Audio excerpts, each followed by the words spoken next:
शांति।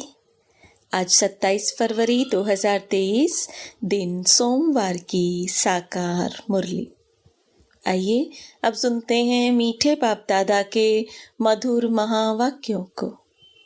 मीठे बच्चे, बाप आया है बेहद सृष्टि की सेवा पर। नर्क को स्वर्ग बनाना, यह सेवा कल्प कल्प बाप ही करते हैं। प्रश्न, संगम की कौन सी रस्म सारे कल्प से न्यारी है?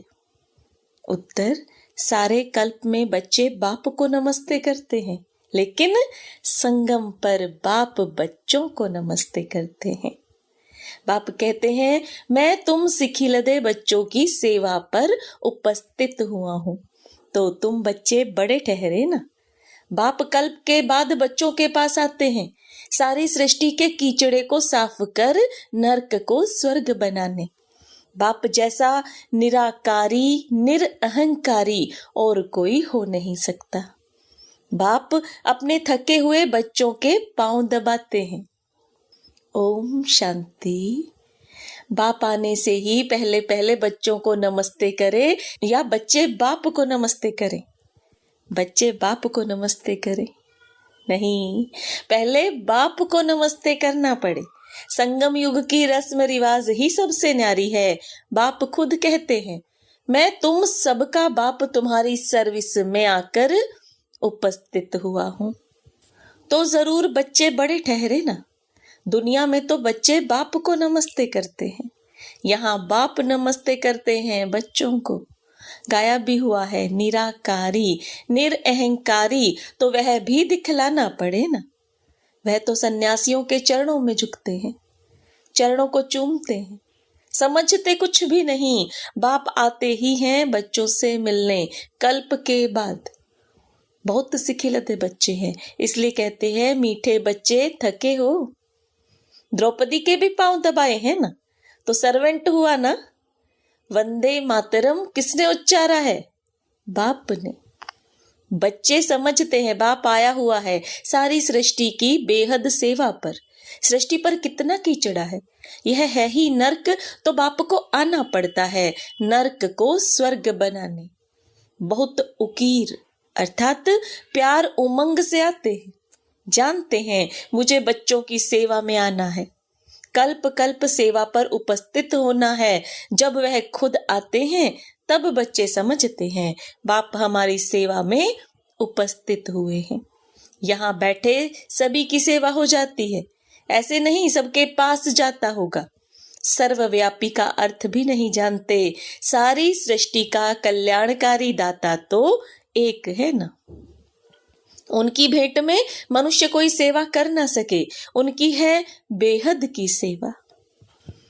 गीत, जाग सजनिया जाग। ओम शांति। देखो कितना अच्छा गीत है। नवयुग और पुराना युग, युगों पर भी समझाना चाहिए। युग भारतवासियों के लिए ही है। भारतवासियों से वह सुनते हैं कि सतयुग त्रेता होकर गए हैं, क्योंकि वह तो आते हैं द्वापर में। तो औरों से सुनते हैं प्राचीन खंड भारत था, उसमें देवी देवताएं राज्य करते थे, आदि सनातन देवी देवता धर्म था, अभी नहीं है। गाया जाता है, ब्रह्मा द्वारा स्थापना, विष्णु द्वारा पालना कराते हैं, करते नहीं है कराते हैं, तो यह है उनकी महिमा। वास्तव में उनको पहले रचना रचनी है सूक्ष्म वतन की, क्योंकि क्रिएटर है। गीता के लिए तो सब कहते हैं सर्वशास्त्रमयी शिरोमणि श्रीमद् भगवद गीता, परंतु भगवान का नाम नहीं जानते। कौन सा भगवान? व्यास आदि शास्त्र बनाने वालों ने श्री कृष्ण का नाम डाल दिया है। गीता तो देवी देवता धर्म की माई बाप है, बाकी सब बाद में आए। तो यह हुई प्राचीन। अच्छा, भगवान ने गीता कब सुनाई? जरूर सभी धर्म होने चाहिए। सभी धर्मों के लिए वास्तव में एक गीता है मुख्य। सब धर्म वालों को मानना चाहिए, परंतु मानते कहाँ हैं? मुसलमान, क्रिश्चियन आदि बड़े कट्टर हैं, वे अपने धर्मशास्त्र को ही मानते हैं। जब मालूम पड़ता है कि गीता प्राचीन है तब मंगाते हैं, परंतु यह तो जानते नहीं कि भगवान ने गीता कब सुनाई। चिन्मयानंद कहते हैं 3500 वर्ष बिफोर क्राइस्ट गीता के भगवान ने गीता सुनाई। अब 3500 वर्ष पहले तो यह धर्म थे ही नहीं, फिर सभी धर्मों का वह शास्त्र कैसे हो सकता? इस समय तो सभी धर्म हैं। सभी धर्मों की गीता द्वारा सदगति करने बाप आया हुआ है। गीता बाप की उच्चारी हुई है, उसमें बाप के बदले बच्चे का नाम डाल मुश्किलात कर दी है। इससे सिद्ध नहीं होता कि शिवरात्रि कब मनाएं। शिव जयंती और कृष्ण जयंती लगभग हो जाती है। शिव जयंती समाप्त होती और कृष्ण का जन्म हो जाता। कभी भी श्री कृष्ण ज्ञान यज्ञ नहीं गाया जाता, रुद्र ज्ञान यज्ञ गाया जाता है। उनसे ही विनाश ज्वाला प्रज्वलित हुई, सो तो बरोबर देख रहे हो। आदि सनातन देवी देवता धर्म की फिर से स्थापना हो रही है। फिर और धर्म रहेंगे नहीं। कृष्ण भी तब आए जबकि सभी धर्म ना हो। यह भी समझ की बात है ना। सतयुग में सूर्यवंशी देवी देवताओं का राज्य था, तो जरूर थोड़े मनुष्य होंगे, बाकी सब आत्माएं मुक्ति धाम में रहती हैं। भगवान से तो सबको मिलना होता है ना। बाप को सलाम तो करेंगे ना। बाप भी फिर से आकर सलाम करते हैं बच्चों को, बच्चे फिर बाप को करते हैं। इस समय बाप चैतन्य में आया हुआ है, फिर वहां सभी आत्माएं बाप से मिलेंगी जरूर। सबको भगवान से मिलना जरूर है। कहाँ मिले?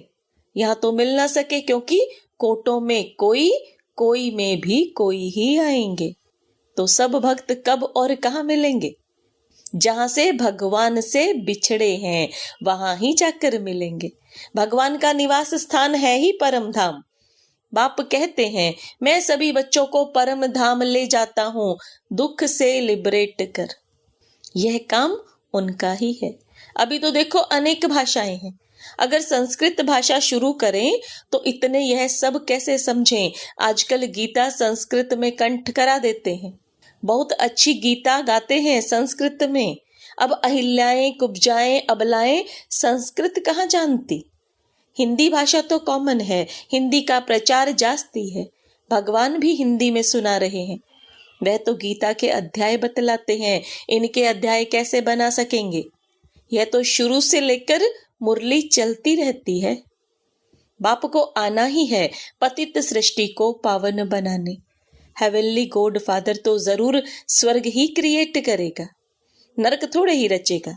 नरक की स्थापना रावण करते हैं, स्वर्ग की स्थापना बाप करते हैं। उनका राइट नाम शिव ही है। शिव अर्थात बिंदी, आत्मा ही बिंदी है ना। स्टार क्या है? कितना छोटा है। ऐसे थोड़े ही आत्माएं ऊपर जाएंगी तो बड़ी हो जाएंगी। यह तो भ्रकुटी के बीच में निशानी दिखाते हैं। कहते भी हैं भ्रकुटी के बीच में चमकता है अजब सितारा। तो जरूर भ्रकुटी में इतनी छोटी आत्मा ही रह सकेगी। तो जैसे आत्मा है वैसे परमात्मा। परंतु वंडर यह है जो हर एक इतनी छोटी आत्मा में सभी जन्मों का पाठ भरा हुआ है, जो कभी घिसता नहीं है, फॉर एवर चलता रहेगा। कितनी गुहे बातें हैं। आगे कब यह बातें सुनाई थी क्या? आगे तो कहते थे लिंग रूप है, अंगुष्ठाकार है। पहले ही अगर यह बातें सुनाते तो तुम समझ नहीं सकते, अभी बुद्धि में बैठता है। स्टार तो सब कहेंगे, साक्षात्कार भी स्टार का होता है। तुमको साक्षात्कार किस चीज का चाहिए? नई दुनिया का। नई दुनिया स्वर्ग रचते हैं बाप, वही सबको भेज देंगे।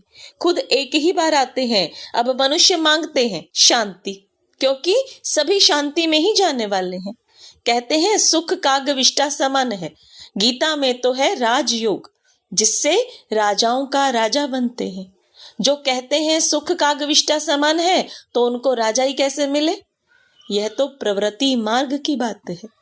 सन्यासी तो गीता को भी उठा ना सके। बाप कहते हैं सन्यास 2 प्रकार के हैं। यूं तो सन्यासियों में भी बहुत प्रकार के हैं, यहाँ तो एक ही प्रकार का सन्यास है। तुम बच्चे पुरानी दुनिया का सन्यास करते हो। ग्रस्त व्यवहार में रहते कमल फूल समान रहना है। कैसे रहते हैं सो इन्हों से पूछो। बहुत हैं जो ऐसे रहते हैं। सन्यासियों का यह काम नहीं है, नहीं तो खुद क्यों घर बार छोड़ते। Charity begins at home. पहले पहले तो स्त्री को सिखलाएं। शिव बाबा भी कहते हैं पहले पहले मैं अपनी स्त्री अर्थात साकार ब्रह्मा को समझाता हूं ना। Charity begins at home. Shiv Baba का यह चैतन्य होम है। पहले पहले यह स्त्री सीखती, फिर उनसे एडॉप्टेड चिल्ड्रन नंबरवार सीख रहे हैं। यह बड़ी गुह्य बातें हैं। सभी शास्त्रों में मुख्य शास्त्र है गीता, परंतु गीता शास्त्र से कोई प्रेरणा नहीं करते। वह तो यहाँ आते हैं, यादगार भी है। शिव के अनेक मंदिर हैं। खुद कहते हैं मैं साधारण ब्रह्मा तन में आता हूँ। यह अपने जन्मों को नहीं जानते। एक की बात तो है नहीं, सभी ब्रह्मा मुख वंशावली बैठे हैं। सिर्फ इस एक को ही बाप समझाए, परंतु नहीं। ब्रह्मा मुख द्वारा तुम ब्राह्मण रचे गए, सो तो ब्राह्मणों को ही समझाते हैं। यज्ञ हमेशा ब्राह्मणों द्वारा ही चलता है। उन गीता सुनाने वालों के पास ब्राह्मण है नहीं, इसलिए वह यज्ञ भी नहीं ठहरा। यह तो बड़ा भारी यज्ञ है। बेहद के बाप का बेहद का यज्ञ है। कब से डेगियां चढ़ती आई हैं, अभी तक भंडारा चलता ही रहता है। समाप्त कब होगा? जब सारी राजधानी स्थापन हो जाएगी। बाप कहते हैं तुमको वापस ले जाएंगे, फिर नंबरवार पाट बजाने भेज देंगे। ऐसे और तो कोई कह ना सके कि हम तुम्हारा पंडा हूं, तुमको ले जाऊंगा। जो भी पतित मनुष्य हैं, सबको पावन बनाकर ले जाते हैं। फिर अपने अपने धर्म स्थापन करने समय पावन आत्माएं आना शुरू करती हैं। अनेक धर्म भी हैं, बाकी एक धर्म नहीं है। फिर आधा कल्प कोई शास्त्र नहीं रहता, तो गीता सब धर्मों की, सब शास्त्रों की शिरोमणि है, क्योंकि इससे ही सबकी गति सदगति होती है। तो समझाना चाहिए, सदगति है भारतवासियों की, बाकी गति तो सबकी होती है। भारतवासियों में भी यह ज्ञान वह लेते हैं जो पहले पहले परमात्मा से अलग हुए हैं। वही पहले ज्ञान लेंगे, वही फिर पहले पहले जाना शुरू करेंगे नंबरवार। फिर सबको आना है। सतो रजो तमो से तो सबको पार करना है। अभी कल्प की आयु पूरी हुई है। सभी आत्माएं हाजिर हैं। बाप भी आ गया है। हर एक को अपना पार्ट बजाना है। नाटक में सभी एक्टर्स इकट्ठे तो नहीं आते, अपने अपने टाइम पर आते हैं। बाप ने समझाया है नंबरवार कैसे आते हैं। वर्णों का राज भी समझाया है। चोटी तो ब्राह्मणों की है, परंतु ब्राह्मणों को भी रचने वाला कौन है? शूद्र तो नहीं रचेंगे। चोटी के ऊपर फिर ब्राह्मणों का बाप ब्रह्मा, ब्रह्मा का बाप फिर है शिव बाबा। तो तुम हो शिव वंशी ब्रह्मा मुख वंशावली। तुम ब्राह्मण फिर सो देवता बनेंगे। वर्णों का हिसाब समझाना है। बच्चों को राय भी दी जाती है। यह तो जानते हैं सब एक जैसे होशियार तो नहीं है। कोई नए के आगे विद्वान पंडित आदि डिबेट करेंगे तो वह समझा नहीं सकेंगे। तो कह देना चाहिए मैं नई हूं, आप फलाने टाइम पर आना, फिर हमारे से बड़े आपको आकर समझाएंगे, मेरे से तीखे और हैं। क्लास में नंबरवार होते हैं ना। देह अभिमान में नहीं आना चाहिए, नहीं तो आबरू अर्थात इज्जत चली जाती है। कहते हैं बीके तो पूरा समझा नहीं सकते, इसलिए देह अभिमान छोड़ रेफर करना चाहिए और तरफ। बाबा भी कहते हैं ना हम ऊपर से पूछेंगे। पंडित लोग तो बड़ा माथा खराब करेंगे, तो उनको कहना चाहिए मैं सीख रही हूं, माफ करिए। आप कल आना तो हमारे बड़े भाई बहनें आपको समझाएंगे। महारथी घोड़े सवार प्यादे तो है ना। किनों की शेर पर सवारी भी है। शेर सबसे तीखा होता है। जंगल में अकेला रहता है, हाथी हमेशा झुंड में रहता है। अकेला होगा तो कोई मार भी दे, शेर तीखा होता है। शक्तियों की भी शेर पर सवारी है। तुम्हारी मिशन भी बाहर निकलनी है, परंतु बाबा देखते हैं पान का बीड़ा उठाने वाला कौन है। प्राचीन देवता धर्म किसने स्थापन किया वह सिद्ध कर बताना है। बहुत तो गॉड गॉडेज भी कहते हैं। वे समझते हैं गॉड गॉडेज अलग हैं, ईश्वर अलग है। लक्ष्मी नारायण को भगवान भगवती कहते हैं, परंतु लौ के विरुद्ध है। वह तो है देवी देवताएं। अगर लक्ष्मी नारायण को भगवान भगवती कहते तो ब्रह्मा विष्णु शंकर को पहले भगवान कहना पड़े। समझ भी चाहिए।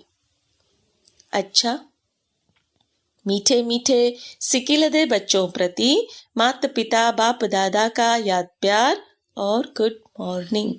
रूहानी बाप की रूहानी बच्चों को नमस्ते। रूहानी बच्चों की रूहानी बाप दादा को याद प्यार गुड मॉर्निंग और नमस्ते। धारणा के लिए मुख्य सार। देह अभिमान छोड़ अपने से बड़ों को आगे करना है। बाप समान निरअहंकारी बनना है। Charity begins at home. पहले अपने गृहस्थ व्यवहार को कमल फूल समान बनाना है। घर में रहते हुए बुद्धि से पुरानी दुनिया का संन्यास करना है। वरदान। संबंध में संतुष्टता रूपी स्वच्छता को धारण कर सदा हल्के और खुश रहने वाले सच्चे पुरुषार्थी भव। संबंध में संतुष्टता रूपी स्वच्छता को धारण कर सदा हल्के और खुश रहने वाले सच्चे पुरुषार्थी भव। अब बाप दादा के वरदान को विस्तार में समझें। सारे दिन में वैरायटी आत्माओं से संबंध होता है। उसमें चेक करो कि सारे दिन में स्वयं की संतुष्टता और संबंध में आने वाली दूसरी आत्माओं की संतुष्टता की परसेंटेज कितनी रही। संतुष्टता की निशानी स्वयं भी मन से हल्के और खुश रहेंगे और दूसरे भी खुश रहेंगे।